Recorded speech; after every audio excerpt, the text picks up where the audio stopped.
ரமலான் வந்திருக்கிறது. வானத்தின் கதவுகள் திறக்கப்பட்டிருக்கிறது. நரகத்தின் கதவுகள் மூடப்பட்டிருக்கிறது. ஷைத்தான்கள் சங்கிலியில் கட்டப்பட்டிருக்கிறார்கள். ஆனால் ஒரு கேள்வி, நம்முடைய இதயம் திறந்திருக்கிறதா? அஸ்ஸலாமு அலைக்கும் வரஹ்மத்துல்லாஹி வபரகாத்துஹு. முஹ்மினான சகோதரர் சகோதரிகளே, ரமலான் என்பது வெறும் பசியையும் தாகத்தையும் சகிப்பதற்கான மாதம் அல்ல. இது இதயத்தை மாற்றும் மாதம். இது ஆன்மாவை சுத்தப்படுத்தும் மாதம். நாம் இன்று ரமலான் 5ஆம் நாள் இருக்கிறோம். இந்த முதல் 10 நாட்கள் மிகவும் முக்கியமான நாட்கள். நபிகள் நாயகம் ஸல்லல்லாஹு அலைஹி வஸல்லம் கூறினார்கள், ரமலானில் முதல் பகுதி ரஹ்மத், அல்லாஹுவின் கருணை. அதனால் நாம் அடிக்கடி இந்த துவாவை சொல்ல வேண்டும். அல்லாஹும்ம அர்ஹம்னா பிரஹ்மதிக யா அர்ஹமர் ராஹிமீன். எல்லா கருணையாளர்களிலும் மிகுந்த கருணையாளர் அல்லாஹுவே, உன் கருணையால் எங்களை அருள் புரிவாயாக. சிந்தித்துப் பாருங்கள், இந்த உலகத்தில் எத்தனை பிழைகள் செய்திருக்கிறோம், எத்தனை தவறுகள் செய்திருக்கிறோம்.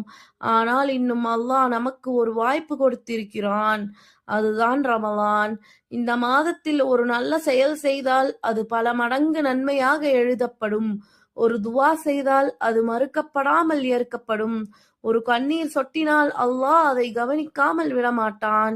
முஹ்மினானவர்களே, ரமலான் 30 நாட்கள் அல்ல, அது வாழ்க்கையை மாற்றும் பயணம். முதல் 10 நாட்கள் கருணை, அடுத்த 10 நாட்கள் மன்னிப்பு, கடைசி 10 நாட்கள் நரகத்திலிருந்து விடுதலை.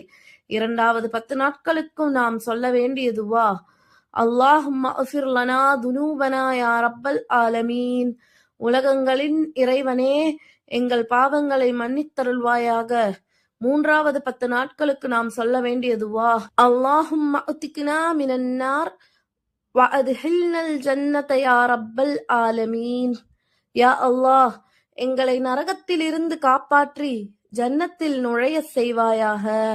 முஹ்மினானவர்களே, நாம் ஒரு விஷயத்தை நினைவில் வைத்துக் கொள்ள வேண்டும். எத்தனை ரமலான்கள் கடந்து விட்டது, ஆனால் நம்முடைய வாழ்க்கை மாறியதா? இந்த ரமலான் மட்டும் வீணாக போகக்கூடாது. இந்த ரமலானில் குர்ஆன் படியுங்கள், தொழுகையை பாதுகாத்துக் கொள்ளுங்கள், துவா அதிகமாக செய்யுங்கள், பாவங்களை விட்டுவிடுங்கள். ஏனெனில் நாம் அடுத்த ரமலானை அடைவோம் என்று யாருக்கும் உத்தரவாதம் இல்லை. இந்த ரமலான் தான் நம்முடைய வாழ்க்கையை மாற்றும் ரமலான் ஆகலாம். அதனால் இன்றே சொல்லுங்கள், யா அல்லாஹ், இந்த ரமலானில் என்னை மன்னித்து விடு, என் வாழ்க்கையை நேராக மாற்றிவிடு. அல்லாஹ் நம்மை எல்லாரையும் ரமலானின் நன்மைகளை அடையச் செய்யட்டும். ஆமீன்.